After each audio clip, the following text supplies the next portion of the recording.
poco lo que le he tomado atención al amigo. ¿Tú crees, yo les pregunto a ustedes, ¿tú crees que yo no quisiera que haya más Ágora Popular en todos los rincones del Perú? Está claro que nosotros queremos que haya más ágoras. Ahora, todo se ha centralizado acá, todo se ha centralizado. Para nosotros estar acá ha sido complicado, ha sido difícil, pero queremos hacer ágoras en otros lugares. Es bien difícil, es bien difícil. Imagínate que hagamos un ágora popular en Breña, que hagamos un ágora popular en, a ver, ¿en dónde? En San Juan del Lurigancho. Que hagamos un ágora, o sea, sería magnífico, ¿no? En Comas, mi barrio, en Caraballo, más al extremo. Entonces escuchen, aceleraríamos el proceso de cambio que necesita el país. ¿Por qué? Porque un pueblo concientizado con una idea, un pueblo concientizado con la idea del cambio de constitución, somos imparables. Si salimos 30, 40, 100, ya 1000 a protestar, no nos van a hacer caso nadie. Esa es la realidad. A propósito, el 27 salimos a marchar en contra del Congreso, para que cierren el Congreso. Este es el 27, ¿ya? Pero, ¿cómo te pueden hacer caso si salimos a manifestarnos, pero por miles, por millones? Ejemplo, Chile. ¿Qué pasó en Chile, hermanos? ¿Qué pasó en Chile? En Chile salieron, mira, los chilenos son 16 millones, más o menos, ¿ya? 16, 17 millones. ¿Sabes cuánta gente salió a marchar? 1,5 millones. ¿Qué significa eso? De cada 10 chilenos, uno salió a las calles. Repito, de cada 10 chilenos, uno salió a las calles. Perú, ¿cuántos millones somos? 33. ¿Cuántos mínimamente tenemos que salir a las calles? 3,5 millones. ¿Cuántos salimos a las calles? 200. Entonces no hay cambios, pues. Entonces no hay cambios. Pero la exigencia es para el ágora popular. Oye, ustedes hablan. Estamos hablando para generar conciencia. Para eso hablamos. Entonces, una vez que se genera conciencia, vamos en el camino de lo que queremos. ¿Y qué queremos, hermano? Queremos cambiar la Constitución. ¿Y para qué queremos cambiar la Constitución? Para resolver los problemas del Perú. Por eso queremos cambiar la Constitución, no hay otro motivo. ¿O por qué crees tú que cambiaríamos la Constitución? Entonces hay un argumento que voy a traer abajo. Alístate, Ricardo, para que empalme, porque el amigo que va a continuar está ligado al derecho constitucional también. Pero algo entiendes, ¿no? Ya, el amigo es abogado, entonces él va a empalmar lo que yo digo. Mira, acá hay una fuerte corriente que estamos generando nosotros desde este espacio para el cambio en la Constitución. ¿Estamos de acuerdo? Ya, eso es lo que queremos. A ver, alcen la mano quienes quieren el cambio de Constitución, siempre para que ustedes participen. El 100%. El 100%, aquí. Ahora, ¿qué ocurre si nosotros nos vamos a otros lugares? ¿Qué ocurre si nosotros nos vamos a otros rincones del país y empezamos a hablar de la necesidad del cambio? Ahí empiezo a desbaratar argumentos. El argumento es el siguiente, de la derecha y de la derecha extrema. ¿Quieren cambiar la Constitución para que Pedro Castillo se perpetúe en el poder? ¿Quieren cambiar la Constitución para que Cerrón sea el nuevo presidente? ¿Eso tiene sentido? ¿Eso será así? ¿Eso tiene lógica? No, son dos cosas muy diferentes. Si Vladimir Cerrón tiene pretensiones de ser presidente, como muchos lo tendrán, ese es su potestad de él, ese es su pensamiento, ese es su derecho constitucional, ¿ya? Pero una cosa es que Vladimir Cerrón quiera ser presidente y otra cosa es que se haga una asamblea constituyente. Son cosas completamente diferentes. Cuando se hace una asamblea constituyente, se va a elegir calculo yo, 300 asambleístas. Y los 300 asambleístas decidirán qué tipo de constitución nosotros tenemos que elaborar. de los 300 asambleístas, ese será nuestro objetivo. ¿Cómo elaboramos una constitución? ¿Qué sentido le damos a la constitución? Ya pregunto, ¿y ahí qué papel juega Cerrón? Si alguien lo elige, será un asambleísta más. Si es que él se atreve a ser parte de la asamblea, él va a ser uno de 300. Entonces, desbaratamos a aquellos que dicen que se pretende cambiar la constitución para que Vladimir Cerrón sea presidente. No, no puede. Porque una cosa es la asamblea y otra cosa es el proceso electoral presidencial. Si Vladimir Cerrón quiere ser presidente, tiene que postular a la presidencia. ¿Para cuándo? Para el 2026. La asamblea constituyente es otra cosa. ¿Estamos de acuerdo ahí? Ya, esto es para traer abajo los argumentos que desde los medios de comunicación pretenden decir que la asamblea constituyente es para que Vladimir Cerrón sea presidente. O si no, para que Pedro Castillo se perpetúe en el poder 30 años e impongan el comunismo. Mira, denuncio aquí a este señor Hernando de Soto. ¿Conocen a Hernando de Soto, verdad? El pelado que lo votaron de Avanza País. Ya, ese pelado... Ya de repente, no sé, Pepe, ya es cosa de él, pues. Esos son sus gustos. Mira, este señor Hernando de Soto hace una aclaración que me parece que amerita que Pedro Castillo lo denuncie. Asesores de Pedro Castillo denuncien a esa rata pelada. ¿Sabe por qué? ¿Sabe lo que dice? Que Pedro Castillo recibe asesoramiento desde Cuba y Venezuela. Recibe asesoramiento de Cuba y Venezuela. Señor, ¿puedes probar eso? Y si no puedes probar, ¿sabes cómo se llama eso? Calumnia. Estás calumniando. Ya, eso es lo que estás haciendo. Entonces, asesores de Pedro Castillo ya tienen una persona a la cual ustedes tienen que denunciar. ¿Por qué? Porque está calumniando, porque está difamando. Porque si vas a decir que Pedro Castillo recibe asesoramiento de Cuba y de Venezuela, tienes que tener las pruebas. ¿Cuáles son tus pruebas, pelado? ¿Cuáles son tus fuentes? ¿Cuáles son tus argumentos? ¿Cuáles son tus pruebas? Una cosa es lo que tú tengas en tu cabeza, pero otra cosa es la realidad concreta. Y la realidad concreta, ¿qué nos dice? Que eso es totalmente falso. Y si no, que lo pruebe pues el señor. Entonces a Pedro Castillo lo calumnian de todo. Comunista, chavista, terruco. ¿Qué más le dice? Socialista, burro. Pruébenlo pues, pruébenlo. Ya, hay que probar. Listo, hermano, nuestro abogado del Ágora Popular, tenemos como 5 abogados, ¿ah? 5 abogados tenemos, cualquier cosita que se meta con nosotros, 5 abogados.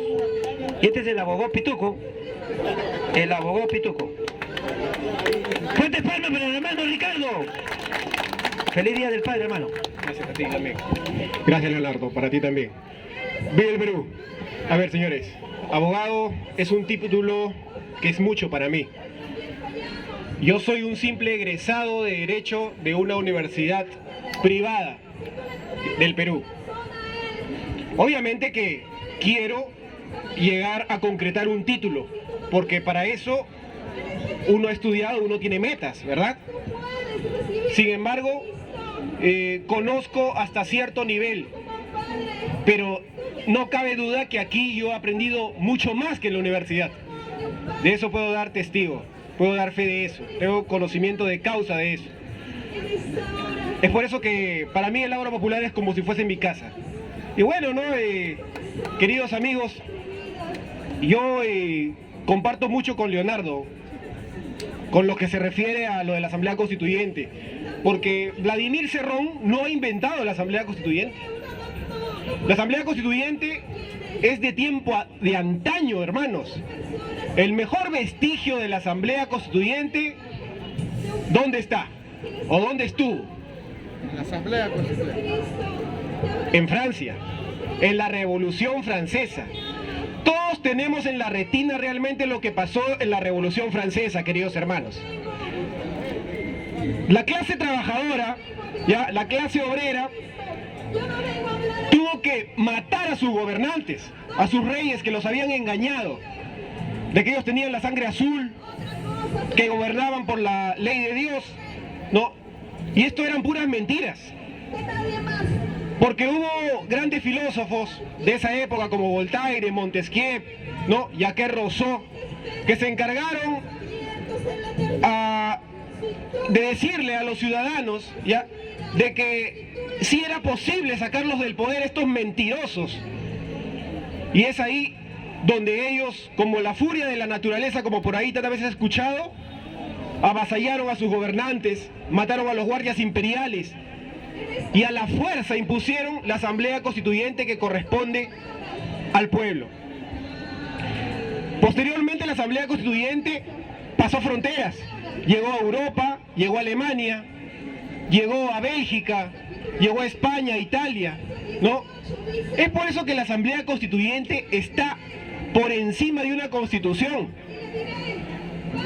Incluso antes que la misma constitución está la asamblea constituyente, hermanos, ¿ya? Esto es doctrina constitucional. Ahora, cuando Leonardo pregunta, ¿no? Ricardo, tú eres abogado constitucionalista. Lo que pasa es que cuando un universitario estudia esta carrera, ¿ya?, cuando termina de estudiar, se especializa en constitucional. Ahí tenemos al doctor Esparza, que es abogado constitucionalista especializado. ¿Cuánto demora una maestría? 2 años para tú especializarte. El doctor Benji Espinosa, que es abogado del profesor Pedro Castillo, ¿ya?, tiene una maestría en Derecho Penal. ¿Cuánto demora una maestría en Derecho Penal? 1 año y 8 meses aproximadamente. Enrique Gersi es constitucionalista, el hijo de Gersi, ¿ya? Pero es un constitucionalista que ha vendido sus conocimientos, ¿ya? Hay que recordar que Gersi, padre e hijo, son hombres del sistema. Son hombres de este sistema, ¿ya? Neoliberales, del sistema corrupto. Correcto. Ellos son partes de ese brazo articulador. De la derecha, correcto. Cuando la derecha está en problemas, ¿ya?, cuando los grupos de poder están en problemas, recurre a diferentes personajes. Entonces, uno de estos personajes del sistema son Gersi y el hijo de Gersi, constitucionalistas, es verdad. Hay que recordar también que Enrique Gersi, el padre de Lucas Gersi, fue el que sacó de la cárcel a Beto Ortiz, ¿ya?, enviado por su gran cliente, que eran los Crucillat, que recibieron más de 60 millones de Vladimiro Montesinos, ¿no? Está grabado en la salita del CIN y todo eso, ¿no? Ellos recibieron dinero. Cuando Beto Ortiz estaba prácticamente con la soga al cuello, ¿ya?, a punto de irse preso por violar más de 20 menores, ojo, más de 20 menores en el albergue Generación, ¿ya?, en 1992 a 1996, ¿ya?, Enrique Gersi es llamado por Crucillat y le dice, ¿no?, señor Gersi, apágale el incendio a Beto Ortiz, que me lo van a meter preso. Pero hay que recordar que Beto Ortiz era protegido, ¿por qué? Porque era el brazo articulador de el Canal 4 en un canal denominado, en un programa denominado La Revista Dominical, si más no me acuerdo. Entonces este manipulador, uno de los grandes periodistas más manipuladores del Perú, ¿ya?, fue auxiliado por Gersi, ¿no? Enrique Gersi, ¿ya?, el padre de Lucas Gersi, ¿ya?, lo sacó de prisión prácticamente, porque ya tenía un pie en prisión, ¿ya?, con el argumento que él no era homosexual, ¿ya?, perdón, de que no era violador, de que era una persona pasiva que únicamente, ¿no?, permitía el coito hacia él, ¿correcto? O sea, un pasivo que recibía nada más, ¿no es cierto? Como si fuera pasivo, un homosexual pasivo. Ese fue el argumento. Y pregunta de ahí, ¿y dónde está la violación, señor fiscal? Eso no es violación. Entonces, ese simple argumento persuadió al fiscal, que aún así, tomando en cuenta que Vladimiro Montesinos y Fujimori tenían comprados el aparato judicial, el aparato del Ministerio Público, el Tribunal Constitucional, removía fiscales, removía jueces a la hora que se le daba la regalada gana, ¿correcto? ¿Ya? Hizo de que probablemente se vea influenciado, se vea persuadido para que le diera libertad a este sinvergüenza, que hoy en día es el demócrata del Perú. Cosas de la vida, ¿no, señores? O sea, un violador de menores haciendo periodismo y autodenominándose el demócrata del país. Me dan pena de verdad. ¡Viva el Perú! A ver, señores, miren. Sabemos todos nosotros, desde que estamos aquí, ¿no? La manipulación de la prensa, ¿no? En su máximo esplendor, pero a veces es necesario enseñarlo, ¿no? El periódico Trome, que es un periódico de espectáculos no muy serio, ya se sabe, ¿no? Dice, como titular, la mejor sorpresa para el Día del Padre es que Castillo renuncie. Señores, ¿quién dice esto? El nieto de Fernando Belaúnde Terry dice eso. Acá lo tienen al señor, ¿no? Este señor sí merece denominarse pituco, ¿no? ¿O ustedes creen que este señor ha pasado hambre y frío? ¿Ustedes creen eso? ¿Y quién fue Belaúnde? ¿Quién fue? A ver, aquí hay gente mayor, ¿no? Deberían saber quién fue Belaúnde, ¿no? Obviamente, ¿no? La persona que le dieron un golpe de estado por medio de Velasco Alvarado, porque este presidente tenía las mañas de la derecha recalcitrante, ¿correcto? De Acción Popular. Se dice que cuando le hicieron el golpe de estado a Belaúnde Terry en Argentina, en el aeropuerto, porque se fue a Argentina, ¿ya? Le hicieron el golpe de estado y lo sacaron y se lo llevaron a Argentina. En Argentina pues le faltó el respeto a todo el mundo, ¿no? A la seguridad argentina, a la policía argentina, porque el berrinche era tan insoportable del golpe de estado que le había hecho Velasco Alvarado, este sinvergüenza, que insultó a todo el mundo, pues, ¿no? Entonces este tipo de personas, ¿no? Son los que, carambas, ¿no? Sus nietos, ¿no? Los familiares, los hijos de estos sinvergüenzas que lo han tenido todo, piden hoy vacancia del profesor, ¿no? Toda esta gente debe ser repudiada, señores, por el pueblo. Y no va a tener cara de ir a pedir un voto a las provincias más adelante. No va a tener cara de eso. Como también, ¿no? Lo que me ha llamado mucho la atención, me he tomado el tiempo de comprar este diario, ¿no? El Expreso. Estos sinvergüenzas mencionan, ¿no? Se nos viene una inflación y que Dios nos coja confesados, ¿no? Una inflación de 50%, que Dios nos coja confesados. ¿Esto es prensa, señores? Esto es basura, señores. Este es el verdadero terrorismo. ¿Por qué no son capaces, señores, de explicarle a la gente por qué se da el alza de precios? ¿Por qué no son capaces de decirle a la gente que el petróleo sube por causas externas? ¿Qué es el petróleo? ¿Qué es en sí? Señores, el petróleo está cotizado en el mercado internacional. ¿Alguien sabe cuánto está actualmente el petróleo? ¿Alguien sabe eso? El petróleo está cerca de más, si mal no me equivoco ya, $170 por barril. Y el Perú consume 250.000 barriles diarios de petróleo. Ya, esa es la cantidad que nosotros consumimos. 250.000 barriles de petróleo.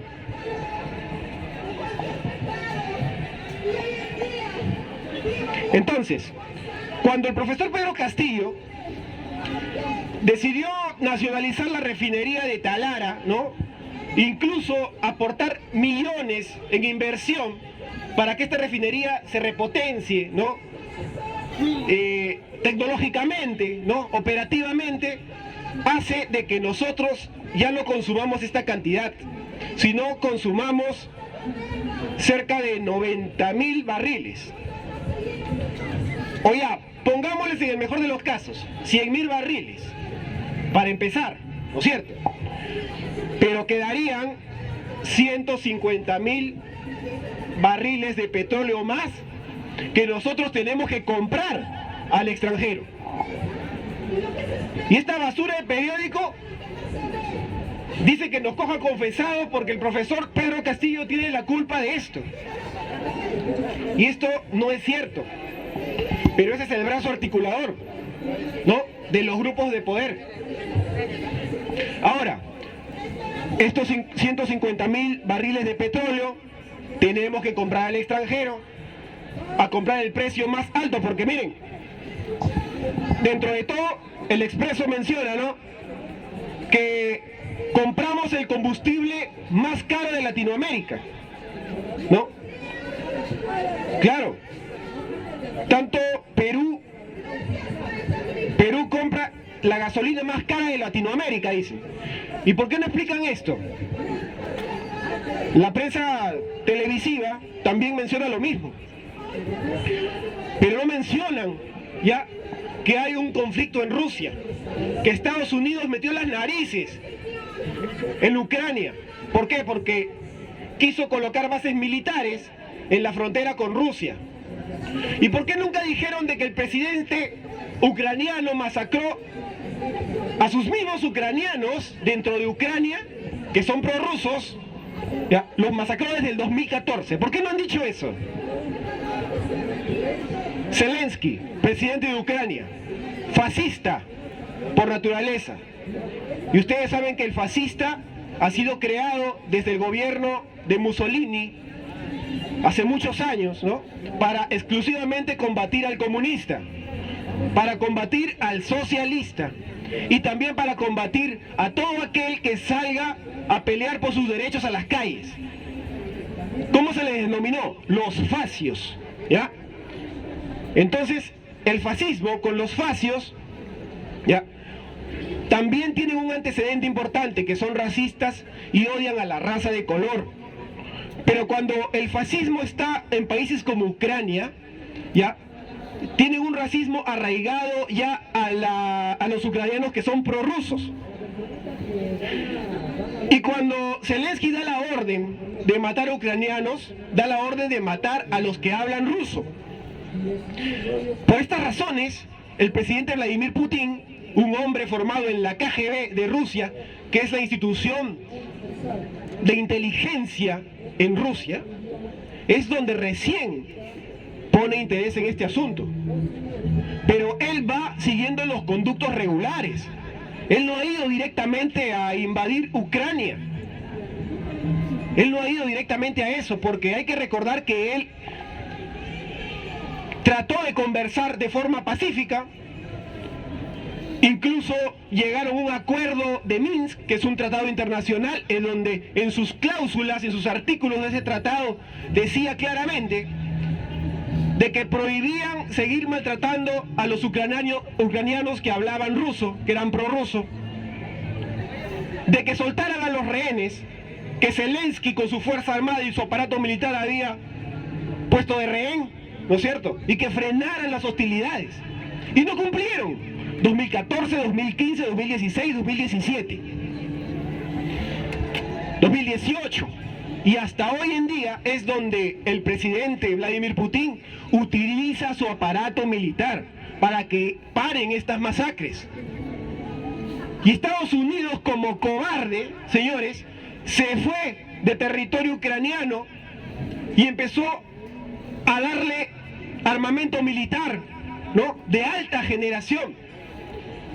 Pero hay que recordar que Rusia se puede decir que está en un escalón más en tecnología de combate que Estados Unidos. Y Estados Unidos sabe muy bien que no es conveniente entrar de poder a poder con Rusia, porque toda la vida que hay en ese lugar perecería. Es la verdad. Pero Rusia es altamente poderoso. Rusia bélicamente ya es superior a Ucrania. Es altamente superior. Entonces todo esto hace que el petróleo se eleve de precio. ¿Por qué? Porque en Ucrania también hay petróleo. En Rusia también hay petróleo. Pero Estados Unidos quiso apoderarse de Rusia porque Rusia no solamente tiene petróleo, Rusia tiene el acero, Rusia tiene el azufre, Rusia es el primero en grano, es primero en papa. Incluso se dice de que tiene más papa que Perú y Bolivia. Ucrania, ¿no? O sea, no es cualquier país. Ucrania es un país rico. Es por eso que, como tiene costumbre Estados Unidos, ya, a invadir los países para robarles sus recursos, ¿no? Ellos quisieron incursionar en Ucrania con ese pretexto, pero la prensa no te lo dice. Le echa la culpa al presidente. ¿Es justo eso, señores? El presidente puede tener todos sus errores, claro está, pero las cosas tienen... La prensa tiene que informar correctamente, con ética, porque así lo exige su código de ética. No pueden hacer lo que están haciendo. Bueno, nosotros no creemos, ¿no? Porque nosotros, dentro de todo, hacemos un análisis crítico, más que profesional, aunque no te parezca. En esta plaza se hace un análisis muy diferente al que hace la prensa. Aquí en esta plaza hay gente muy talentosa. El análisis que se da acá es superior al que hace la prensa. La prensa no va a hacer este análisis porque simplemente no le conviene, porque ellos siguen intereses secundarios. Por estas razones, señores, el petróleo sube de precio. ¿Por qué? Porque hay que recordar que los países que tienen petróleo en altas cantidades, como Venezuela, los países árabes, forman parte de la OPPE, ¿ya? Organización de Países Productores de Petróleo. Venezuela es uno de ellos. Entonces, por estas razones, el petróleo sube exponencialmente, queridos hermanos. Pero no es culpa de alguien, no es culpa del profesor. Nosotros tenemos que entender eso y transmitir a la familia que no es culpa de alguien. Ahora bien, ¿no? El presidente, ¿esto le obliga a qué? Le obliga a regular precios. Cuando el presidente quiere o pretende regular precios, simplemente no puede hacerlo. Porque esta Constitución, en su artículo 58, 59 y prácticamente los primeros artículos del capítulo económico no lo permiten. Porque hay economía de libre mercado. Además, ¿qué es lo que dicen algunos que protegen esta Constitución? No, pero ya está regulado que nadie, de que ya está regulado en el Código Penal. Te dicen así, que está regulado en el Código Penal que nadie puede especular. Hay delito de cárcel, te dicen. ¿Cuál es el problema? ¿Por qué quieren cambiar la Constitución? Nos dicen. Eso puede estar regulado en el Código Penal. Pero, ¿qué es lo que manda? ¿El Código Penal o una Constitución? Una Constitución. Porque la Constitución es la ley de leyes, es la madre de todas las leyes en un país. Y un código penal no puede superar una Constitución. Es por eso de que cuando Pedro Castillo intentó regular estos precios, ¿ya? Los inversionistas, ¿no? El grupo Repsol y todos ellos se rieron. ¿Por qué? Porque la Constitución exige el libre mercado. Pero tú dirás, entonces ¿por qué el Código Penal y la Constitución entran en conflicto? Y es que pueden entrar en conflicto, como muchas otras leyes, pero al final la Constitución es lo que manda. La Constitución es que da el compás, ¿correcto? Por eso que esta Constitución tiene que ser cambiada, hermanos.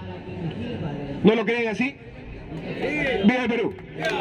¡Viva la nueva Constitución! ¿Quién no quiere cambiar la Constitución? A ver, señores. ¿Quién está de acuerdo con eso? ¿Ya han firmado por aquí? Correcto. Amigos, estos periódicos, ya, yo me he tomado la paciencia de comprarlos, ¿no? Para verificar, para ver, de vez en cuando es bueno saber cómo ellos toman la noticia, para saber nosotros, darles un análisis, saber cómo actuar, ¿no? Saber cómo operan. Por eso lo he hecho, ¿no? Miren, señores, recuerden algo importante. ¿Cuánto tiempo me queda, Leonardo? ¿Va a entrar alguien? Unos 5 minutitos, ¿ya? 5 minutitos, voy a hacer aquí algo rápido para que... Miren, señores, esto de acá es la Constitución. ¿Ya? Esta Constitución que hoy nos rige del 93, ¿ya? Hasta hoy en día, ya, la creó el señor Fujimori, ¿verdad? Con Montesinos.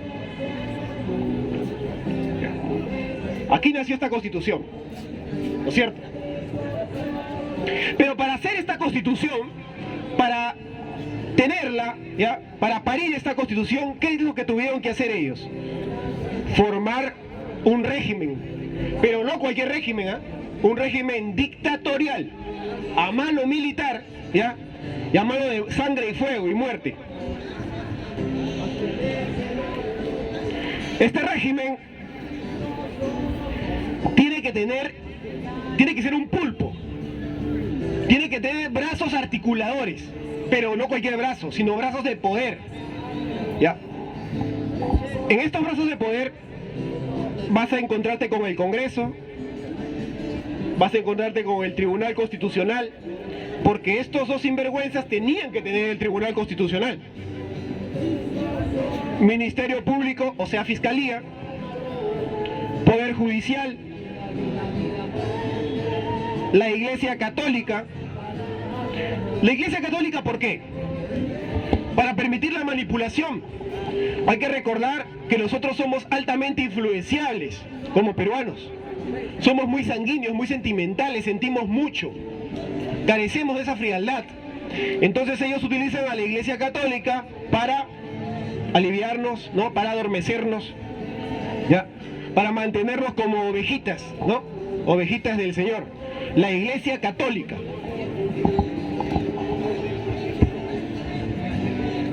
Pero el brazo más importante, al que para mí, ¿ya? Yo le llamo el más importante, el crucial, es la prensa. ¿Ya? Este elemento es contundente, hermanos. Este elemento de acá es altamente importante para este régimen. ¿Por qué? ¿Ya? Porque acá se encargan con sus intelectuales pagados, ¿ya? Yo les llamo sicarios especiales, ¿ya? Acá tenemos a economistas que han vendido sus conocimientos, tenemos a algunos periodistas intelectuales que son muy buenos, ¿no? Pero han vendido su pluma, tenemos politólogos, tenemos constitucionalistas. Estos son clave, los constitucionalistas, ¿eh? Acá tenemos a Gersi, pues, ¿no? Al señor Fernando Altuve, que fue, si más no me equivoco, el abogado de Odebrecht, alguien que me confirme. El señor, claro, huevo duro que le dicen, ¿no?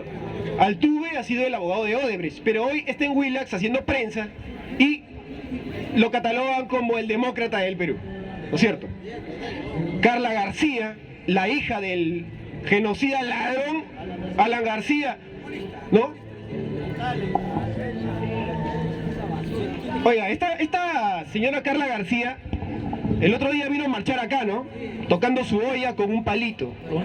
Con su tacita. ¿Ustedes creen que ella se está muriendo de hambre, hermanos? ¿Ustedes creen eso? Es ridículo, de verdad. Es ridículo cómo muchos hermanos peruanos se dejan engañar por este tipo de personajes, ¿verdad? O sea, y hay muchos más, ¿eh? Contadores, ¿no? Todos ellos son entrevistados por la misma prensa, ¿no? Para que hablen todo lo que les conviene a los que están acá arriba, que son los grupos de poder. Las encuestas pagadas, ¿no? Que son un brazo importante articulador de este régimen. Acá tenemos a la prensa común, ¿ya? ATV, tenemos al canal Latina, ¿no? Canal 4 no, todavía no. Tenemos algunos Willax, ¿no es cierto? Pero acá, ¿saben por qué los divido, señores? Porque hay que entender que el grupo de comercio es aparte. Es otro brazo de la prensa. La prensa común es esta de acá, pero el grupo del comercio tiene un conglomerado de diarios y noticieros como Canal N, Gestión, Ajá, Trome. Aquí está el Expreso. El Expreso está acá. Perú 21, ¿no es cierto? Todos estos diarios actúan en comparsa con tal de tumbarse al gobierno. Señores, ¿qué es un gobierno? ¿Cómo funciona un gobierno? ¿Alguien tiene la idea de cómo ¿Cómo funciona un gobierno? Un gobierno funciona con proyectos de ley. Es decir, didácticamente, ¿ya? Viene el profesor o Guido Bellido o Aníbal Torres, ¿no? Y presentan un proyecto de ley, por ejemplo, para, digamos, para la nueva ley de minería, un ejemplo, ¿no? Entre otros, ¿eh? Como tantos se han presentado. Le presentan al Congreso para que el Congreso verifique, fiscalice, vea y apruebe. Así funciona un gobierno. Claro que hay cosas independientes como por ejemplo, ¿no? El tema de los ministerios, porque cuando quieren subirle el sueldo, ¿ya? A la clase trabajadora, ¿ya? El Ministerio de Trabajo hace lo que tiene que hacer, ¿no? Porque es de alguna manera independiente hasta cierta manera. Pero para otro tipo de cosas, como por ejemplo la ley de minería, todo eso, el gobierno presenta un documento que se llama proyecto de ley y el Congreso decide si lo aprueba o no. Correcto. Entonces, ¿cómo miércoles va a gobernar si todos los proyectos de ley del profesor Pedro Castillo están siendo boicoteados, están siendo rechazados por este aparato de llamado Congreso? Ahora bien, estos congresistas saben que rechazan los proyectos del profesor y al día siguiente salen a decir que no hace nada. Amigos de Facebook, que están mirando esa transmisión y que nos atacan constantemente, ¿cómo un presidente va a hacer algo si le rechazan los proyectos de ley? Y encima estas basuras de congresistas tienen la concha de decirle que no hace nada el presidente, de que está de vago, que está de ocioso. ¿Cuántos proyectos de ley ha presentado? Ahí está Leonardo Castañeda, tiene un trabajo. Más de 28, más de 30 proyectos de ley. Yo le sugiero adquirir el folleto. ¿Ya? Ahí está. Y no hemos traído, ¿no? Ah, correcto, correcto. Mañana va a traer, ¿no? Pero también ustedes pueden verlo por su cuenta, no necesariamente que nos colaboren aquí a nosotros. Hermanos, ¿cómo va a gobernar el gobierno de un país si tiene un Congreso que pone vericuetos constantemente? No tiene sentido. Y ellos mismos le dicen que no hace nada. Presidente, haga algo. Haga algo, presidente. Nos estamos yendo al barranco. Pero ¿qué dice? La prensa no te dice. No te dice de que ellos son los que rechazan los proyectos para el gobierno, para que se gobierne. ¡Viva el Perú! ¡Viva la Unión Popular! ¡Viva la Unión del Pueblo! Eso es. Un abrazo para todos, ya, no quiero extenderme demasiado, me parece que va a entrar el historiador nuevamente.